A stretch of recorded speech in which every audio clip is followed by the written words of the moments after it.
ভিডিওটা আজকে করতাম না, ভিডিওটা করলাম, নিজের কাছে খুব খারাপ লাগলো। মানবতা আজকে কোথায় গেছে? এই লোকটা প্রায় আমাদের হাসপাতালে আসতো, বাক প্রতিবন্ধী, তার মানসিক সমস্যা ছিল। আমি তাকে সর্বাত্মক সহযোগিতা করতাম। আমি কীর্তিবাসা থেকে ওনাকে চিনি, যখন কীর্তিবাসা হসপিটালে ছিলাম। নাম ফরিদা, বাড়ি কীর্তিবাসা, আনুমানিক বয়স 35 বছর। আজকে কিছু লোকজন তাকে তাদের ভাষ্যমতে বিনা কারণে মেরেছে। একটা মানুষকে মারা কিংবা বকা দেওয়া একটা জিনিস করা যায়, তাই বলে এইভাবে একটা মানুষকে মারা যায়? মাথায় এত জোরে আঘাত করেছে, মাথায় 3টা সেলাই লেগেছে খুব জোরে। সে কথা বলতে পারছে না, হাউমাউ করে কান্না করছে। মানে দেখলে যে কারো চোখে জল আসে। আসলে বলবো কোথায়, মানবতা আজকের এমন একটা অবস্থায় পৌঁছেছে, আমাদের আসলে বলার জায়গা নেই।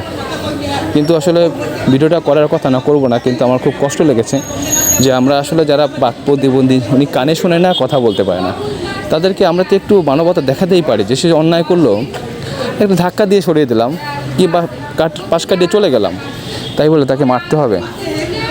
দিন দিন মানবতা এমন দিকে যাচ্ছে, মানুষকে খুন করতে, মারতে, কাউকে জ্বালিয়ে দিতে, কারোর সব কিছু শেষ করে দিতে আমাদের বিন্দুমাত্র বিবেকে বাধে না। আমিও তো মানুষ, যাকে মারছি সেও তো মানুষ। আমাদের বিবেকটা কি আজকে এতটা বিবর্জিত হয়ে গেছে, এতটা খারাপ হয়ে গেছে যে তাকে আঘাত করতে আমার একটু কষ্ট হয় না? সে তো আমার ভাই বোন। সবাই ভালো থাকবেন।